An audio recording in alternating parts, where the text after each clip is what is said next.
오늘 Q&A는 제목을 은혜란 무엇인가요? 하고 이렇게 잡았습니다. 교회에서 아마 가장 많이 듣는 말이 은혜라고 하는 말일 거예요. 은혜. 오늘 참 은혜 많이 받았다. 그렇죠? 은혜.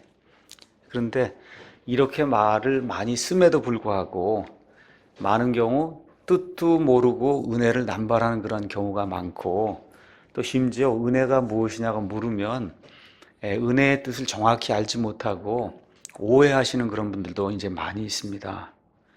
그러니까 성경이 말하는 은혜는 뭐 교회 갔다가 이제 오면서 오늘 목사님 말씀이 참 은혜로웠다, 은혜가 되었다, 이런 거 얘기하는 은혜가 아니라는 거예요.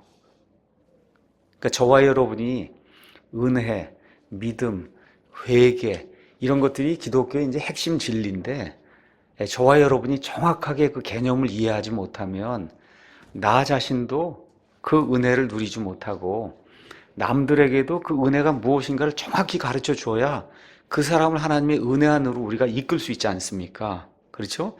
그런 차원에서 오늘은 은혜가 무엇인가를 성경 전체를 통해서 여러분에게 말씀을 드리려고 그래요. 많이 아마 들어보신 그런 내용일 수도 있습니다. 성경이 이야기하고 있는 은혜라고 하는 단어는 대단히 중요한 단어예요. 그래서 은혜는 영어로 grace 이렇게 돼 있어서 성경 전체에서 찾아보니까 grace 자체가 170번 나옵니다. 창세기부터 요한계시록까지. 그 다음에 gracious라고 하는 형용사, 그 다음에 graciously라고 하는 부사까지 다 따져보면 200번 이상 나와요.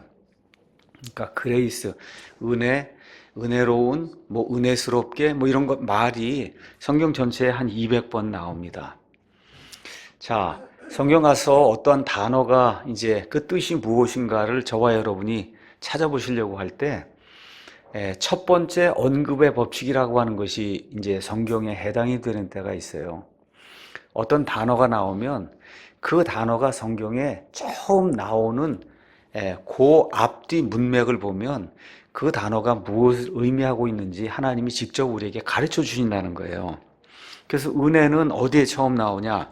창세기 6장 8절에 성경에서 처음 은혜라고 하는 그런 단어가 나옵니다.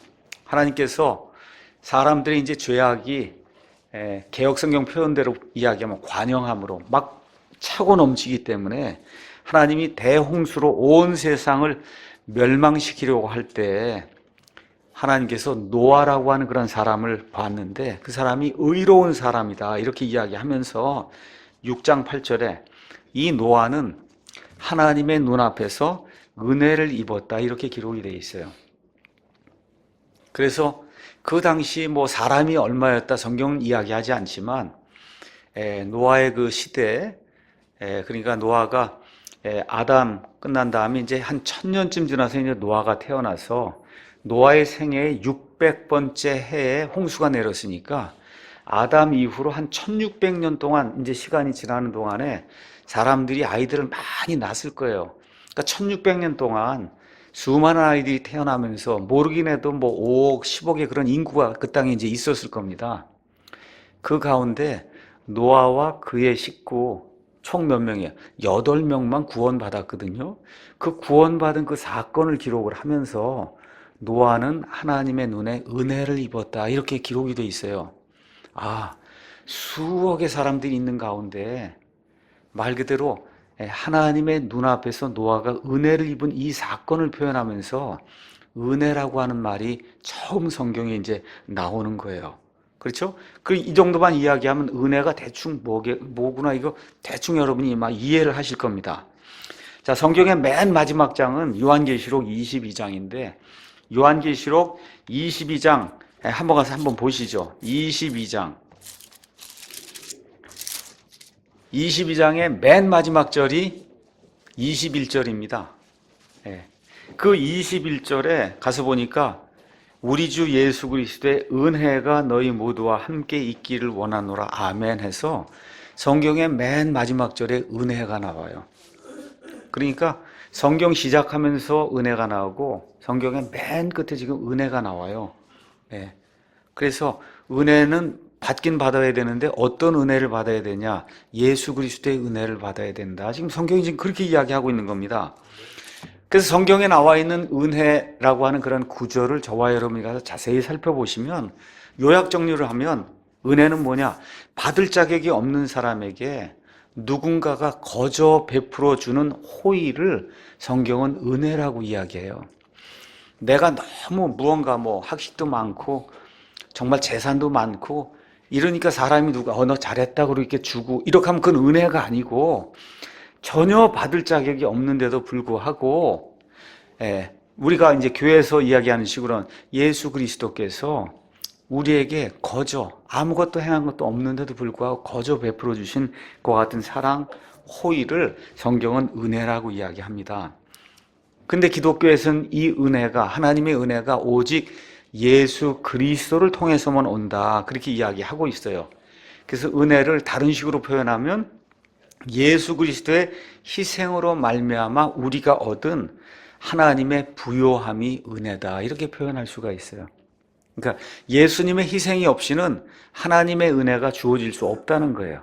그 예수님의 희생을 통해 우리가 거저 아무것도 하지도 않고도 거저 받은 하나님의 놀라운 부요함, 그 부요함은 성경은 로마서 8장 같은 경우에 하나님이 우리를 상속자로 삼아 주시는데 예수 그리스도와 함께 공동 상속자로 삼아 주신다는 거예요. 여러분 대단히 중요한 말이에요. 예수님과 함께 나중에 이 온 우주 공간에 사람들이 퍼져나가게 되고 이렇게 되는 이런 시점이 이제 오게 돼서 사람들이 예수님과 함께 공동 상속자가 돼서 예수님의 은혜를 받은 사람들이 이 모든 공간을 소유하고 다스릴 수 있는 그런 은혜. 그래서 베드로후서 1장에 가서 표현된 것에 따르면 하나님의 본성에 참여하는 준 하나님이 된다는 거예요. 예수님을 믿게 될 때. 그거를 하나님이 주시는 은혜다 그렇게 이야기해요. 그 은혜가 예수님을 통해서 거저 주어진다는 거예요. 내가 무엇을 해서 얻은 거면 더 이상 은혜가 아니라는 겁니다. 그래서 고린도후서 8장 9절은 우리 주 예수 그리스도의 은혜를 너희가 알거니와 그분께서 부요하셨으나 너희를 위하여 가난하게 되심은 이 땅에 예수님이 베들레헴의 마구간에서 태어나셨어요. 그렇죠? 33년 동안 가난한 그런 삶을 사셨어요. 이렇게 하신 이유는 자신의 가난으로 말미암아 너희를 부요하다고 하는 것을 자꾸 세상의 재산으로 생각하지 마시고 하나님의 본성에 참여하고 예수 그리스도와 함께 공동 상속자가 되는 이와 같은 부요함에 참여하는 그런 사람이 되도록 하시기 위해서 그래서 예수님이 우리에게 은혜를 주신다. 성경이 그렇게 이야기를 하고 있습니다. 자, 은혜가 왜 이렇게 중요하냐? 세상에 많은 종교가 있습니다. 이제 조만간 한 달이고 이제 있으면은 죽음의 공포 극복하기라고 하는 그런 책이 나와요. 그 책의 핵심 요지가 뭐냐? 이 세상의 모든 종교는 그 안에 규칙이 있다는 거예요. 그래서 그 규칙대로 열심히 다 하면 그러면 구원받을 수 있다는 거예요. 구원받을 수 있다. 근데 그런 세상의 종교와 달리 유일하게 이 세상에 존재하는 모든 종교 시스템 가운데 오직 기독교만 그런 것 없이 행위가 없이 하나님이 거저 주시는 그런 은혜를 통해서만 사람이 구원받는다고 이야기하는 겁니다. 그러니까 이런 거를 저와 여러분이 제대로 이해를 하지 못하면 기독교도 한낱 종교에 지나지 않는구나 이렇게 잘못 생각할 수 있다는 겁니다. 그래서 이 세상에 존재하는 모든 종교는 그 안에 구원 방정식이 들어있어요. 그 구원 방정식은 대개 뭐냐 하면 이렇게 우리의 선행이 있고 우리의 악행이 있다는 겁니다. 그래서 나중에 이렇게 죽으면은 그러면 이렇게 시소, 저울 위에 악행과 선행을 절대자가 달아본다는 거예요. 이게 달아서 선행이 많아서 이렇게 기울어져요. 악행이 이렇게 적기 때문에. 그러면 너는 극락에 가든지 천국에 가든지 열반에 가든지 하여튼 이렇게 한다는 거. 이게 세상의 모든 종교가 이야기하는 겁니다. 그러니까 계속해서 선행을 많이 해서 그래서 이 악행 어쩔 수 없이 하는 거 그거를 상쇄시키고 그러고도 남을 만한 공덕이 있어야 그래야 사람이 구원받을 수 있다. 지금 세상의 종교들이 가르치는 게 이런 거예요. 그런데 우리가 믿는 기독교는 이거 완전히 딴판입니다. 기독교에서는 우리의 행위와 상관없이 얼마나 많이 했느냐, 얼마나 부자냐, 그렇죠? 얼마나 공부를 많이 했느냐, 지식이 많으냐, 아니면 정권을 많이 소유했네, 이런 거 상관없이 하나님이 구원과 그 영생이란 선물을 거저 주신다는 거예요. 그래서 기독교는 구원에 관한 한 믿음으로 된다고 이야기해요. 행위로 되는 것이 아니라 믿음으로 된다. 그래서 100% 믿음으로 하나님이 거저 선물을 주시는 것이 기독교의 구원이다. 그 믿음은 하나님을 100% 신뢰하는 거다. 성경이 그렇게 이야기하고 있습니다. 다시 말씀드려, 저와 여러분이 이 세상에 태어나서 좋은 일을 많이 하고 살아야 됩니다. 사람이니까. 근데 성경은 아주 매정하게 얘기해요. 뭐라고 매정하게 얘기하냐? 아무리 선한 일을 많이 해도 그 선한 일이 저와 여러분을 구원하는 데는 요만큼도 일조를 안 한다는 거예요. 이게 세상 사람들이 착각하는 거예요. 아니, 어떻게 그렇게 하고도 구원받을 수 있어? 여러분 이해하시겠죠? 아니, 요만큼도 일조를 안 한다는 거예요. 저와 여러분의 선한 행위가 우리의 구원에는 요만큼도 일조를 안 한다고 이야기하는 겁니다. 왜 그러냐? 우리 기독교는 은혜 시스템이기 때문에 그렇다는 거예요. 은혜 시스템이기 때문에 그렇다는 거예요. 자, 그래서 구원의 그 은혜가 무엇이고 이 일이 무엇인가를 로마서 4장 말씀을 통해 제가 잠깐 설명하겠습니다. 4장 1절에서 5절을 한번 읽어보도록 하겠습니다. 예수님을 잘 믿으시려면 제가 언젠가 말씀드렸듯이 국어를 잘 하셔야 돼요. 이 성경을 읽고도 이 성경이 이해가 안 되면 어떻게 구원받겠어요? 그렇죠? 지금 이거 영어로 기록된 겁니까? 여러분 가지고 계신 성경 영어로 기록된 거 아니죠? 우리말로 기록된 거죠? 그럼 그거 읽으시면 그게 이해가 제대로 돼야 구원받는 거예요. 제가 읽을 테니까 한번 들어보세요. 1절입니다. 그러면 육체에 관한 한 우리 조상인 아브라함이 무엇을 발견했다고 우리가 말하려? 지금 바울이 이야기하는 거예요. 바울이 유대인들에게 이야기하는, 유대인들 대상으로 우리 조상이 아브라함이 아니냐? 그렇죠? 아브라함이 그럼 도대체 무엇을 발견했냐? 만일 아브라함이 행위로 의롭게 되었으면 그 일에 대하여 자랑할 것이 그에게 있으려니와 하나님 앞에서는 없다고 이야기하는 것. 의롭게 됐다고 하는 것은 사람이 죄인인데도 불구하고 하나님이 너는 죄가 없다고 의로운 자라고 하나님이 선고를 내려주시는 거예요. 그 행위를 칭의 행위라고 이야기하는데 하나님은 어떻게 이 아브라함이 칭의를 얻었냐? 행위로 된 게 아니라고 이야기하는 겁니다. 그렇죠? 그러면서 3절에 성경 기록이 무엇라 말하느냐? 아브라함이 하나님을 믿음에 그것을 그에게 의로 여기셨느니라 하느니라. 그렇게 지금 기록이 되어 있습니다. 다시 한번 보겠습니다. 2절 가서 보니까 아브라함은 행위로 의롭게 되지 않았다고 이야기해요. 맞습니까? 행위로 의롭게 되지 않았어요. 근데 아브라함 의롭게 된 거 사실입니까? 예. 그 3절 어떻게 하니까 의롭게 됐다 그래요? 믿으니까 의롭게 됐다고 하니 하나님을 믿는 것은 행위입니까? 아닙니까? 이거 잘 하셔야 돼요. 하나님을 믿는 것은 행위예요? 아니에요? 아니에요. 하나님을 믿는 것을 행위라고 이야기하면 그 칼빈주의가 되는 거예요. 아니에요. 2절에 분명히 행위로 의롭게 되지 않았다고 얘기하고 3절에 아브라함이 의롭게 된 이유가 믿음 때문이라고 이야기하니 이 두 개를 컴바인해서 논술을 하라 그러면 그럼 뭐라고 얘기해야 돼요? 믿는 것은 행위가 아니구나, 이렇게 결론이 나셔야 되죠. 그러니까 하나님을 믿는 것은 행위가 아니라고 이야기하는 거예요. 그러니까 사람이 하나님을 믿는 것은 성경이 행위가 아니라고 이야기하는 겁니다. 예. 그래서 성경은 아브라함이 행위로 의롭게 되지 않았다고 이야기하면서 하나님을 믿으니 어떤 하나님을 믿었어요? 예, 아직 자식이 하나도 없는 그런 상태에 하나님이 아브라함을 데리고 나가서 저 하늘의 별들을 봐라. 내 씨가 하늘의 별들같이 된다. 아브라함에게 자식이 있어요, 없어요? 없는데도 아브라함이 하나님이 말씀하셨으니까 제게 자식이 없는데도 불구하고 제 씨가 하늘의 별들까지 될 줄로 제가 믿습니다 하니까 창세기 15장 6절에 하나님이 그것을 그에게 의로 여겨주셨다. 성경이 그렇게 이야기하는 겁니다. 맞죠? 예, 거기에 아무런 행위가 들어가 있지 않다는 거예요. 자, 4절, 5절 너무나 쉬운 이야기입니다. 이제 일하는 자는, 행위를 하는 자는 품삯을 은혜로 여기지 아니하고 빚으로 여기거니와 일을 하지 아니할지라도 경건치 아니한 자, 경건치 아니한 자라고는 영어로 가서 보면 ungodly, 하나님의 본성에 위배되는 그런 삶을 사는 자, 그렇죠? 하나님의 뜻에 위배된 그런 삶을 사는 자를 의롭다 하시는 이를 믿는 자에게는 그의 믿음을 의로 여기시느니라, 이렇게 이제 되어 있습니다. 우리가 다 이제 직장에 다닙니다. 자, 홍길동이라는 사람이 삼성이라는 이런 직장에 이제 다닌다고 생각해 보세요. 열심히 일했더니 사장님이 500만 원을 월급을 줬습니다. 여러분, 보수입니까? 아니면 은혜입니까?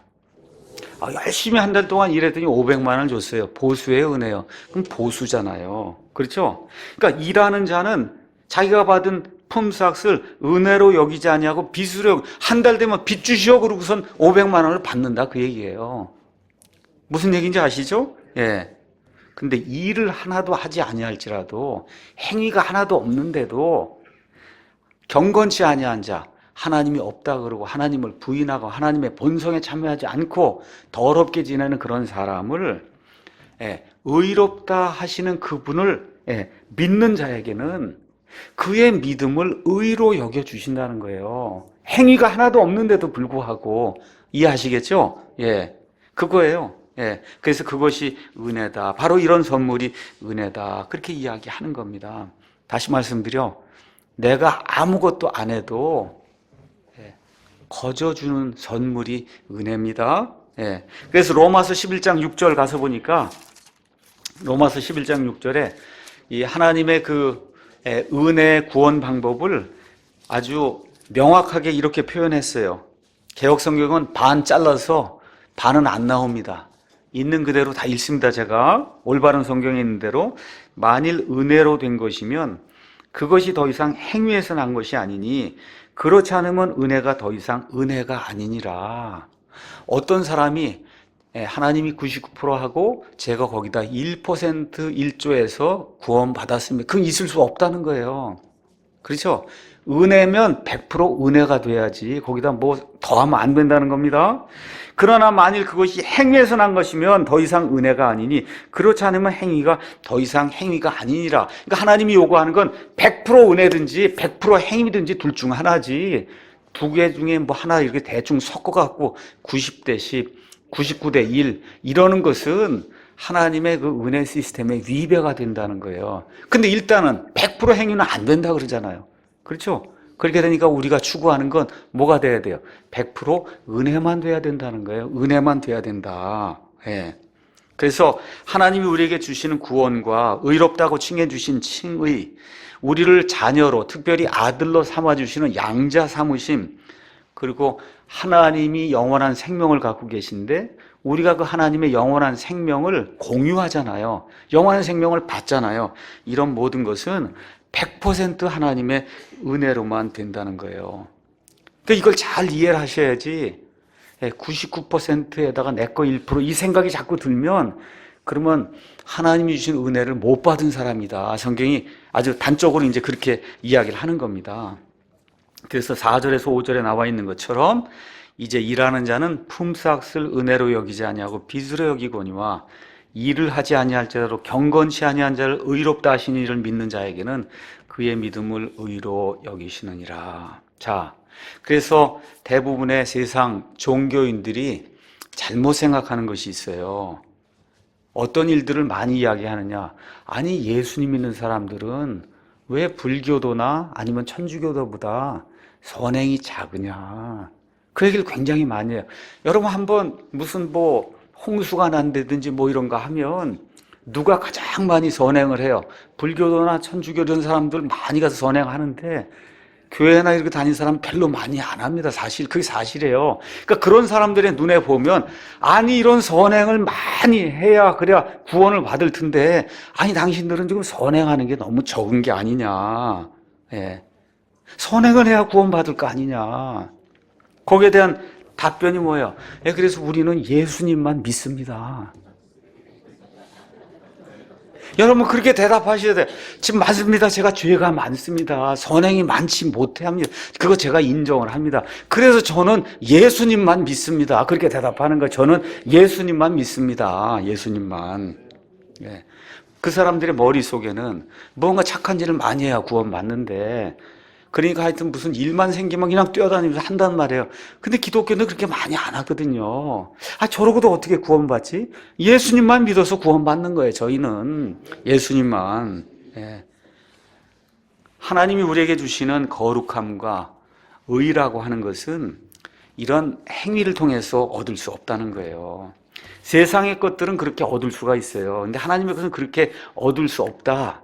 그 이유를 제가 간단하게 설명을 드리겠습니다. 하나님이 거룩하다라고 이야기할 때 하나님은 홀리라고 해요. 홀리라고 하는 말은 제가 여러 차례 말씀드렸듯이 하나님은 구분이 된 존재라는 거예요. 쉽게 말씀드려 하나님과 나머지 창조 세상은 클래스가 다르다는 거예요. 여러분 분류가 달라요. 이 부류가 다르다는 거예요. 그러면 이것도 저와 여러분이 이해하기 쉽게 사람하고 개미는 좀 이렇게 클래스가 다르다는 거 여러분 좀 이해가 되세요? 사람하고 개미. 그렇죠? 자, 한번 개미가 열심히 일하는 게 우리 사람에게 요만큼이라도 도움이 되는 거 있어요, 여러분? 개미가 그냥 죽어라고 열심히 일하는데 저와 여러분에게 도움이 됩니까, 안 됩니까? 그거야. 하나님이 엄청나게 이렇게 분류가 된 그런 존재야. 하나님은 사람하고 다른 거예요. 그러니까 사람이 죽으라고 일을 해도 개미가 죽으라고 일을 해봐야 사람에게 도움이 안 되듯이 죽으라고 우리가 일을 해도 하나님에게 도움이 안 된다는 겁니다. 자, 개미들이 사는 동네에 사람이 이렇게 만들어 놓은 다리가 있는데 다리가 한번 무너져 봤다고 생각해 보세요. 저런 커다란 다리가 개미들 사는 동네에 있는데 그게 무너졌어요. 여러분, 죽을 때까지 영원 무궁토록 해도 개미가 그 다리 치울 수 있습니까? 없습니까? 있어요? 없어요? 그걸 이야기하는 거예요, 지금 성경이. 개미가 뭐 수억 마리든 수천억 마리든 죽을 때까지는 영원 무궁토록 해도 그 다리를 어떻게 치워요? 못 치우지 않습니까? 그렇죠? 우리 사람들이 도저히 치울 수 없는 죄라고 하는 다리가 무너져 내렸다는 겁니다, 우리에게. 여러분 이해하시겠죠? 우리가 죽을 때까지 수천만 명, 수억 명이 영원토록 해도 치울 수 없는 그런 죄의 다리가 무너져 내렸다는 거예요. 그러니까 안 된다는 거예요. 사람이 아무리 노력을 해도 이 죄를 치우는 것은 불가능하다는 겁니다. 그래서 이사야서 64장 6절에 뭐라고 이야기해요? 우리는 다 부정한 물건 같고 우리의 모든 의는 우리가 뭐 잘한다고 떠드는 거, 지식, 명예, 권세, 그렇죠? 이런 모든 거, 뭐 105층짜리, 제가 며칠 전에 잠실에 갈 일이 있어서 처음으로 뭐 롯데월드인가 하는 걸 가서 봤어요. 처음. 이렇게 가서 보는데 빌딩 이렇게 서 있는데 이야, 저런 게 다 있구나. 근데 그런 걸로 구원 못 받아요. 그거 수천 개 지어도 구원 못 받습니다. 이게 성경이 지금 그 얘기를 하는 거예요. 그래서 우리의 모든 의는 더러운 누더기 아시죠? 더러운 걸레 같다는 거예요. 우리는 다 잎사귀같이 시들므로 우리의 불법들이 바람같이 우리를 몰아간다는 겁니다. 소용이 없다는 거예요. 그러니까 사람이 쌓아놓는 선행과 의는 하나님 보시기에 더러운 걸레와 같다는 거예요. 그 사람이 오바마든 박근혜 대통령이든 시진핑이든 아시겠죠? 교황이든 심지어 여기 서 있는 목사든 아무리 훌륭 뭐 마더테레사 얘기할 필요도 없는 거예요. 하나님 보시기에 그런 사람들이 쌓아놓은 그런 어떤 행위를 가지고 구원받는 건 불가능하다. 이걸 어떤 분이 이렇게 이제 설명을 했습니다. 주인의 사랑을 받는 강아지가 있었어요. 그리고 어느 날 그 강아지가 밖에서 놀다가 사람들이 먹다가 버린 갈비뼈를 하나 발견해요. 거기 보니까 심줄도 달려있고 지저분한 건데, 그렇죠? 강아지가 그걸 보니까 너무 귀중한 보물을 발견한 거예요. 여러분, 개가 얼마나 좋아해요? 갈비뼈 이렇게 해서 빨고 노는 걸 얼마나 좋아해요? 그렇죠? 거기 있는 이제 살조각 많은 거, 뭐 심줄 이런 거 보니까 그냥 침이 꿀꺽 넘어가고 그랬는데, 오늘은 좀 주인을 위해서 내가 좀 참아야 되겠구나. 이렇게 생각을 하고는 갈비뼈를 물고 침을 질질 흘리면서 이걸 끌고 이제 집에 가서 주인이 자는 안방에다 고이 이제 모셔놓은 거예요. 이제 주인이 돌아왔습니다. 강아지가 칭찬을 얻기 위해서 주인을 끌고 그러고서 가서 안방으로 데리고 갔는데 가보니까 뭐가 놓여 있어요? 그냥 지저분한 갈비뼈가 지금 거기 놓여 있는 거 아닙니까? 그렇죠? 그럼 뭐라 해요? 이것 좀 먹으라고. 강아지가 지금 이것 좀 한번 드시라고 지금 끌고 가는 거예요. 주인 입장에서 얼마나 황당하겠어요. 그 강아지에게 그냥 침이 줄줄줄 이렇게 나오는 놀라운 보물이지만 주인에게는 지저분해서 이게 집에 들이면 안 되는 지저분한 뼈 조각 아닙니까? 그렇잖아요. 그러니까 주인이 뭐라 그래요? 다음부터 이런 거 가져오지 마라. 그렇죠? 이 지저분한 걸 왜 갖고 왔냐고 오히려 야단을 치는 거예요. 그렇죠? 그래서 얘기하는 게 내가 나를 생각하는 그 마음은 내가 이해하는데 내가 내게 원하는 건 단 한 가지다. 그건 뭐예요? 내가 만들어준 이런 좋은 집, 정원, 그렇죠? 공기, 내가 매일같이 주는 이런 밥, 물 이런 거 먹고 마음대로 즐겁게 내 앞에서 노는 거 나는 오직 그거 하나만 원한다는 거예요. 주인이 강아지 키우는 주인 여러분 그거 아니에요? 그렇잖아요. 그걸 원한다고 이야기하는 거예요. 저와 여러분이 하나님 위해서 뭐 하겠다고 그러게 한 것이 여기 주인이 그 뼈 조각 보고 한 그 말하고 똑같다는 거예요. 이런 거 갖고 오지 마라. 이런 건 더럽다고 얘기하는 겁니다. 이런 걸로는 구원받지 못한다는 거예요. 근데 많은 경우 아이들은 이런 걸 잘 이해를 해요. 믿음으로만 된다고 하면 이해를 해요. 1,000원 이렇게 주고 사탕 사 먹으라 그러면 빨리 내라고 사 먹어요. 어른들은 1,000원 딱 주면 왜 줍니까? 그렇죠? 예. 왜냐하면 지금까지 40년, 50년 사는 동안에 공짜라는 건 없거든요. 특히 30세 넘어서부터 직장 생활하고 공짜가 어디 있어요? 말 그대로 뼈 빠지게 일해야 그래야 돈을 받는 시스템에 지금 10년, 20년, 30년, 40년을 살다 보니까 그냥 준다고 하는 게 이해가 안 되는 거예요. 근데 성경은 그냥 준다는 거를 이해를 해야 구원받을 수 있다고 이야기하는 겁니다. 예. 그럼 은혜를 거저받는 이유를 성경은 이렇게 이야기해요. 사람의 생명과 필수적으로 연관이 있는 모든 것은 지금 이 시간에 사람이 공짜로 받고 있다는 거예요. 어떤 게 있어요? 공기. 그렇죠? 이거 돈 내고 사 먹는 사람이 있어요? 마이크로소프트, 빌 게이츠도 다 공짜로 먹는 겁니다. 물도 공짜로 먹는 거예요. 그렇죠. 저 햇빛이 10분만 쬐지 않으면 이 지구가 다 얼어붙어요. 저 햇빛 돈 내고 이렇게 받는 사람 있어요? 없죠. 우리 사는 이 사람의 삶이 70년, 80년 정도 되는데 이 70년, 80년 정도의 삶을 유지하기 위해서도 거기 우리의 생명과 연관되어 있는 필수적인 것들이 있어요. 그건 다 공짜로 얻는 거예요. 맞습니까? 공짜로 얻는 거예요. 집이나 옷이나 이런 거는 다 돈 내고 하는 그거는 조금 더 좋아도 되고 안 좋아도 되고 이런 거 있죠. 차도 조금 좋아도 되고 안 좋아도 되고 생명하고는 상관없잖아요. 핸드폰 없어도 살 수 있잖아요. 그렇잖아요. 이런 것들은 돈을 내고 사야 돼요. 반드시. 이해하시겠죠? 그런데 사람의 생명하고 관련 있는 모든 것은 다 공짜로 받게 돼 있는 거예요. 그러면 우리가 하나님과 영원히 산다고 하는 이 생명, 이거를 돈 내고 살 수 있겠어요? 안 된다는 거예요. 그래서 하나님이 거저 주실 수밖에 없다. 성경이 그렇게 이야기하는 겁니다. 거저 받을 수밖에 없는 거예요. 거저 받을 수밖에 없다. 우리는 거저 받는데 조심하셔야 돼요. 하나님은 그걸 거저 주시기 위해서 하나님이 가장 귀하게 여기는 자기의 아들을 이 땅에 보내서 그 아들이 십자가에서 죽기까지 순종하며 피를 흘리고 그렇죠. 지옥의 정죄를 다 맛보도록 하는 그와 같은 은혜를 하나님이 베풀어 주신 거예요. 그리고 우리는 그걸 거저 받는 거지만 하나님 편에서는 그걸 거저 주시기 위해서 하나님이 가장 소중하게 여기는 자기 아들을 희생하셨다. 이 사실을 저와 여러분이 기억을 하셔야 됩니다. 또 어떤 분이 그런 이야기를 또 해요. 그건 다 이해가 됐는데요. 그 예수님 믿지 못하는 또 하나의 이유가 있습니다. 구원받은 다음에 또 죄를 지을 텐데 그럼 아예 구원받지 말아야 죄를 또 지을 텐데, 분명히 지을 텐데 어떻게 합니까? 다시 말씀드립니다. 죄를 짓는 것 때문에 저와 여러분의 구원이 취소가 될까요? 안 될까요? 안 되는 거예요. 왜냐하면 구원받을 때도 그 수많은 죄에도 불구하고 하나님이 거저줬는데, 구원받은 이후에도 그 구원을 하나님이 유지해 주는 그 이유가 죄를 안 짓기 때문에 유지해 주는 거야? 아니면 그 이후에도 은혜로 저와 여러분의 구원을 유지해 주시는 거예요? 은혜로 유지해 주시는 거예요.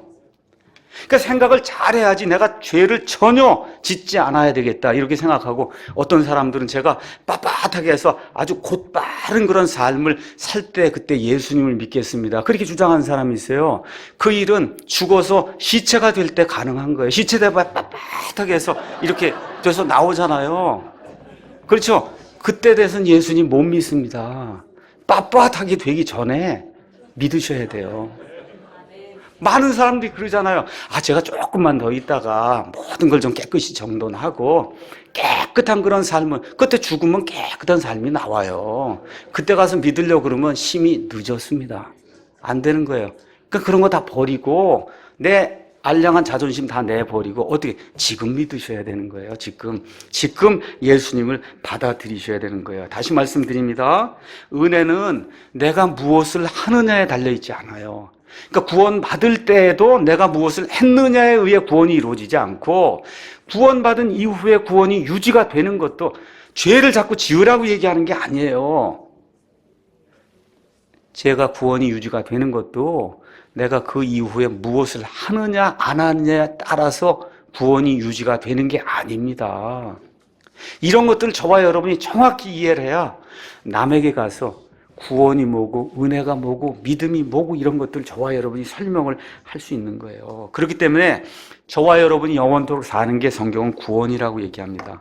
그렇기 때문에 구원은 하나님이 공짜로 줄 수밖에 없는 선물이에요. 일해서 얻을 수 있는 보수가 아닙니다. 그래서 어떤 사람이 일을 해서 조금이라도 그래도 뭐 해야 되지 않겠느냐 라고 주장을 하면 아직 이해하지 못한 거예요. 구원받지 못한 거예요. 구원이 뭔지도 이해를 하지 못하고 지금 있는 그런 분들이 엄청나게 많은 겁니다. 교회 안에도. 자, 그러면 하나님이 이렇게 은혜를 베풀어 주시는데, 그러면 모두가 다 구원받는 거 아닙니까? 또 이렇게 주장하는 분들이 있어요. 자, 잘 보세요. 하나님이 아들을 이 땅에 보내주셨어요. 그 아들이 십자가에서 모든 고통을 담당하고 지옥의 정죄를 받으시고, 그리고 땅에 묻혔다가, 그렇죠, 죽으셨다가 묻혔다가 3일 만에 부활했어요. 그렇죠? 이렇게 되니까 그럼 이 땅에 사는 모든 사람 다 저절로 구원받겠네요. 아닙니다. 저와 여러분이 아이들을 키워요. 우리 여기 유영재입니다. 아이들 키워요. 아이에게 10만 원 딱 주면서 자, 선물이니까 마음대로 써라. 그래서 지금 주는데 아들이 아닙니다, 절대 아닙니다 하고 죽을 때까지 안 받으면 은혜가 안 되는 거예요. 하나님이 모든 걸 다 만들어 놨어요. 구원받을 수 있는 장치를 다 만들어 놨어요. 그럼에도 불구하고 이걸 가지라고 얘기하는데 아닙니다 하고 고개를 설레설레 흔들면 여러분, 은혜가 돼야 안 돼요? 안 되는 거예요. 그래서 모든 사람이 구원받는 게 아니에요. 어떤 사람만 구원받냐? 하나님이 주신 그 사실을 인정을 하고 예수님이 나의 유일한 구원자로 내 죄 문제를 예수님이 100% 완전히 해결해 주셨음을 제가 믿고 그분은 내 마음속에 구원자로 영접해 드립니다 하고 예수님을 시인하고 하나님 앞에 오는 사람만 구원받는 거예요. 그럼 예수님은 이 세상 모든 사람의 죄를 위해 죽으셨습니까? 아니면 구원받은 사람들의 죄를 위해서만 죽으셨습니까? 그렇죠. 모든 사람의 죄를 위해 죽으신 거예요. 죽었는데 구원은 그 구원의 사실을 내 것으로 받아들이고, 아빠가 10만 원 줄 때 감사합니다 10만 원 받아고 가서 자기 일하는 그 아들만 10만 원의 행복을 느끼는 것처럼 하나님이 그 모든 걸 마련해 주셨음에도 불구하고 나는 싫습니다 하고 죽을 때까지 그걸 받아들이지 않으면 은혜가 결코 그 사람에겐 은혜가 안 되는 거예요. 그러니까 성경에 가서 보면 항상 누구든지 주를 믿는 자는 구원을 받는 거예요. 믿는 건 누가 하는 겁니까? 저와 여러분이 하셔야 돼요. 예수님을 주라고 고백해야 돼요. 고백 누가 하는 겁니까? 내가 하는 거예요. 내가. 그러니까 성경 가서 보시면 다 어떻게 돼 있어요? 내가 해야 되는 거예요. 그러니까 구속하는 그런 모든 일을 하나님이 해놓으셨지만 하나님이 해놓으신 일을 내가 하고 믿고 내가 고백을 하고 내가 그 예수님을 영접하고 그건 내가 해야, 그렇게 돼야 내게 구원이 이루어지는 겁니다. 자, 마지막으로 이렇게도 이야기를 하니까 그럼 예수 믿으면 아무렇게나 하고 살아도 되겠네요. 또 이렇게 좋아하는 분들이 있어요. 그렇죠. 이거 행위하고 전혀 상관이 없다 그러니 그저 그냥 예수님 믿고 그 이후에는 마음대로, 보통 어느 파에서 이제 얘기하듯이 과거 죄, 현재의 죄, 미래의 죄를 예수님이 다 용서해 주셨다고 하니 이제부터 무슨 일을 하든지 내게 무슨 문제가 있겠냐. 이제 이렇게 돌아가면 이게 비정상적인 사람이 되는 거예요. 비정상적인 사람. 로마서 6장에 뭐라 그래요? 너희가 그렇다고 죄 가운데 거할 수 있겠냐? 결코 그럴 수 없느니라. 하나님의 영이 우리 안에 들어오셔서 우리가 다시 태어나게 되면 어떻게 과거의 죄 가운데 파묻어서 과거의 죄 속에서 영원토록 살 수 있냐는 거예요. 그 일이 불가능하다는 겁니다. 불가능해요. 불가능. 그래서 에베소서에 나와 있는 말씀을 여러분에게 이야기하도록 하겠습니다. 에베소서 2장 가서 보시면 행위, 구원받기 전의 행위와 구원받은 이후의 행위를 구분해서 우리에게 이야기를 해주고 있습니다. 에베소서 2장 8절에서 10절, 너희가 믿음을 통해, 믿는다고 하는 건 하나님만 신뢰하는 거예요. 신뢰. 이 하나님 신뢰하는 건 행위입니까? 아닙니까? 아니에요. 그렇죠? 믿음을 통해 은혜로 구원을 받았나니 그것은 너희 자신에게서 난 것이 아니요 하나님의 선물이다. 그 구원받은 것은 하나님의 선물이다. 이걸 또 믿음이 하나님의 선물이라고 해서 하나님 구원받을 수 있는 믿음을 허락해 주고 이거 아닙니다. 아시겠죠? 여기서 받은 선물은 구원받은 게 하나님의 선물이라는 거예요. 뭐를 통해서? 믿음을 통해서 은혜로 구원받은 게 하나님의 선물이다. 행위에서 난 것이 아니니, 이 구원은 행위에서 난 것이 아니니 이것은 아무도 자랑하지 못하게 하려 합니다. 그래서 구원받는 데는 내 행위가 요만큼도 일조하지 않는다는 거예요. 10절이 중요한 거예요. 다 같이 읽겠습니다. 우리는 그분의 작품이요 그리스도 예수님 안에서 선한 행위를 하도록 창조된 자들이니라. 하나님께서 그 선한 행위를 미리 정하신 것은 우리가 그 행위 가운데서 걷게 하려 하심이니라. 우리는 그분의 작품이라고 돼 있어요. 영어로 가서 보면 워크맨십이라고 그랬어요. 하나님이 워커, 일하는 사람으로, 그래서 작품을 만들어 놨다는 거예요. 하나님이. 그럼 작품을 만들 때는 작품을 만드는 목적이 있죠. 그 목적이 뭐냐? 예수님 안에서 선한 행위를 하도록 창조된 그런 자들이라고 우리에 대해서 이야기를 하고 있는 겁니다. 그러니까 구원받은 이후에는 뭐가 나와야 돼요? 선한 행위가 나와야 돼요. 다시 말씀드려, 예수님의 생명이 그 안에 들어갔으면 예수님의 삶이 나와야 된다는 거예요. 이게 안 나오면 그러면 예수님 말씀대로 나무는 그 열매로 안다라고 얘기했는데, 말 그대로 열매가 하나도 안 나오면서 예수님 믿는다고 하면 우리가 감히 판단할 수는 없지만 속으로는 아닌 것 같다, 이런 생각이 사람도 들게 돼 있단 말이에요. 여러분, 절대 누구에게 저 사람 구원받은 것 같습니다 이런 얘기하면 안 됩니다. 제가 우리 교회에서는 그런 거 얘기하면 안 돼요. 저 형제 구원 못 받은 것 같다, 저한테 그런 얘기 하지 마세요. 속으로 판단하는 건 본인이 마음대로도 있지만 저 형제 구원 못 받은 것 같아요, 이거 공개적으로 얘기하지 마시라고요. 그걸 제가 어떻게 합니까? 여러분이 어떻게 아세요? 그렇잖아요. 한 가지 분명한 것은 구원받았는데 예수님 때문에 생기는 그 예수님의 인품의 그 성격의 변화가 하나도 안 나타난다. 목사가 있으면 목사는 유심히 보고 구원의 말씀을 어떻게 하든지 다시 잘 전달해서 구원받도록 이 사람 유도를 해야 될 책임이, 그렇지만 부끄럽지 않게 그렇게 좀 해야 될 책임이 목사에게 있는 거고, 여러분도 잘 판단해서 남편이 누가 구원받았다고 하는데 아닌 것 같으면 당신 구원 못 받아 이렇게 얘기하면 구원 못 받아요, 그분이. 그러니까 어떻게 해야 돼요? 하나님의 말씀에 따라 이렇게 해야 되지 않겠냐고 잘 설득을 해서 구원받으면 예수님의 선한 행위가 나와야 된다는 그런 사실을 가르쳐 줘야 되는 거예요. 어떻게 온유하고 부드럽게 그 사람을 사랑하는 마음으로 정죄하는 마음이 아니라 그렇게 이제 해야 되는 거예요. 이렇게 되니까 실질적으로 구원받은 하나님의 사람은 선한 행위가 많아야 돼요, 적어야 돼요? 많아야 되는 거예요. 그렇게 되니까 이 교회도 세상 사람들 향해서 좋은 일을 많이 해야 됩니까? 안 해야 됩니까? 많은 일을 해야 되는 거예요. 뭐 우리가 또 없지만 뭐 주차장도 있고 그러면 주차장도 좀 와서 쓰라 그러고, 그렇죠? 어려운 일 주변에 있다 그러면 가서 돕기도 하고. 우리가 요 아래층에 뿌리 요양병원이 있어요. 뿌리 요양병원이 우리하고 좀 갈등이 좀 있었습니다. 자, 그랬지만 그럼에도 불구하고 얼마 전에 뿌리 요양병원에서 감사를 받아야 된다는 거예요. 감사를 받아야 되는데 조용한 공간이 필요하다는 거예요. 그 감사받는 공무원들이 나와서 이틀이고 3일이고 와서 인터넷을 연결하고 서류를 봐가면서 이렇게 할 수 있는 그런 좋은 공간이 있는데 이 빌딩 다 찾아봐도 교회뿐이 없습니다. 그리고 사무원에게 연락이 온 거예요. 목사님 어떻게 해야 될까요? 제가 당장 빌려주라 그래라. 무료로 드려라 그래라. 무료로. 그분들이 깜짝 놀랐을 거예요. 우리가 주장한 이런 것들 때문에 뭐 이상하게 간판도 걸고 저 옥상에 올라가면 그냥 다 쳐불러고 이 사람들 때문에 고통받는 게 아니거든요.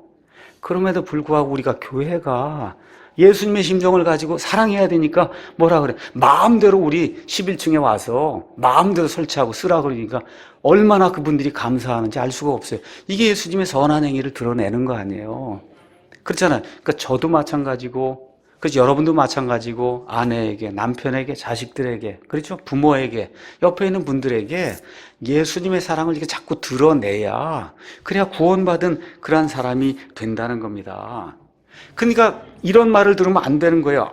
교회 다닌 사람 보니까 교회 못 가겠네. 여러분 이해하시겠죠? 야, 저렇게 예수 믿으면 난 교회 안 가. 여러분과 제가 그런 대상이 되면 한번 좀 내가 정말 구원받았나 한번 생각해 보셔야 돼요. 생각해 보셔야 돼요. 하는 일마다 동네 사람들이 저 교회 안 되겠군. 그렇죠? 이렇게 나오면 그 교회 목사뿐만 아니라 그 교회 모든 성도들이 반성을 해봐야 돼요. 내가 무엇을 하고 있는 거고 정말 하나님의 그 이름을 위해서 내가 제대로 하고 있는가, 이걸 저와 여러분이 잘 생각을 하고 판단하고 세상 사람들에게서도 좋은 그런 평판을 받아야. 그래서 예수님 말씀하신 건 너희는 세상의 빛과 소금이라고 그랬잖아요. 교회의 빛과 소금이 아니에요. 너무나 많은 사람들이 교회 안에서만 빛과 소금을 하려고 하는데 예수님은 세상에서 빛과 소금이 되라고 이야기를 한다는 거. 그럼 이런 걸 기억을 하시면서 저와 여러분이 올바른 신학 교회를 추구한다 그러면 그 교회가 세상 사람들에게 칭송을 받겠습니까? 안 받겠습니까? 받아야 되는 거예요. 그렇죠? 그래서 이제 은혜에 대해서 이제 정리를 합니다. 자, 저와 여러분의 구원, 우리의 행위로 받을 수 있습니까? 없습니까? 불가능한 겁니다. 불가능.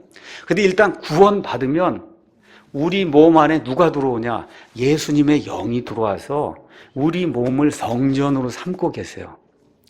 그럼 성전은 거룩한 데죠? 그럼 우리 가운데서 거룩함이 나와야죠. 거룩한 말이 나와야죠. 거룩한 행위가 나와야죠. 그렇죠? 이런 일들을 통해서 선한 행위가 죽을 때까지 날이 가면서 점점 더 많이 늘어나야 정상이죠. 그런 사람이 돼야 구원받은 사람이다. 성경이 그렇게 이야기를 하고 있는 거예요. 이 말씀과 함께 오늘 어떤 자매님이 빌립보서 2장의 말씀을 가지고 이건 도대체 어떻게 된 겁니까? 하고 물었길래 잠깐 답을 하고 마칩니다.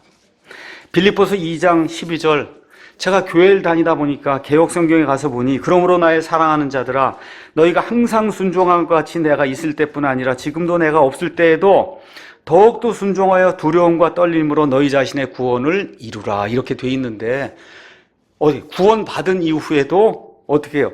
두려움과 떨림으로 계속해서 구원을 이루라고 돼 있으니 이게 도대체 무슨 말이야? 이건 무서워서 매일 교회 가서 일할 수밖에 없다. 그 얘기를 하는 거예요.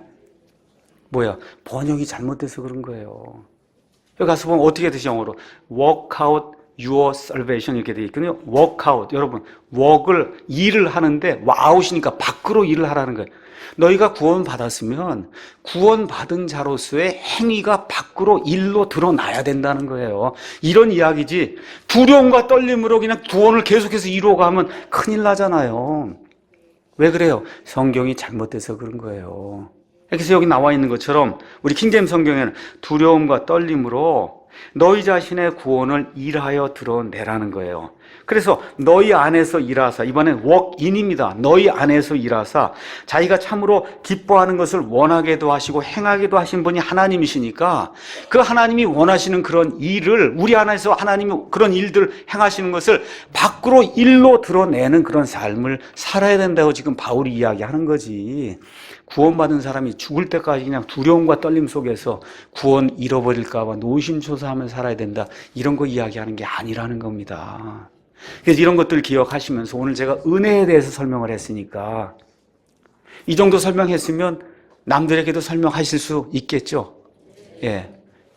있으리라고 믿고 이 노트도 다시 한번 올리니까 가셔서 다시 한번 좀 읽으시고, 내가 먼저 정확하게 하나님의 은혜를 이해했는가, 그렇죠? 믿음이 무엇인가, 그 다음에 구원받은 이후에는 선한 행위가 있어야 된다는데 그것이 무엇인가, 이런 모든 것들을 자세히 잘 정리를 해서, 그래서 나도 정확하게 쓰고 남들에게도 정확한 것을 가르쳐서 은혜의 복음, 사도 바울이 죽을 때까지 온 세상을 다니면서 전한 복음이 뭐예요? 하나님의 은혜의 복음이에요. 거저 준다는 복음. 거저 일을 하지 않아도 예수님 때문에 거저 구원받게 해준다는 그 복음을 죽을 때까지 전한 겁니다. 우리 사랑침례교회가 그런 하나님의 은혜의 복음을 전달하는 귀한 사명을 감당하는 귀한 교회가 되었으면 좋겠습니다. 여기까지 하고 마치겠습니다.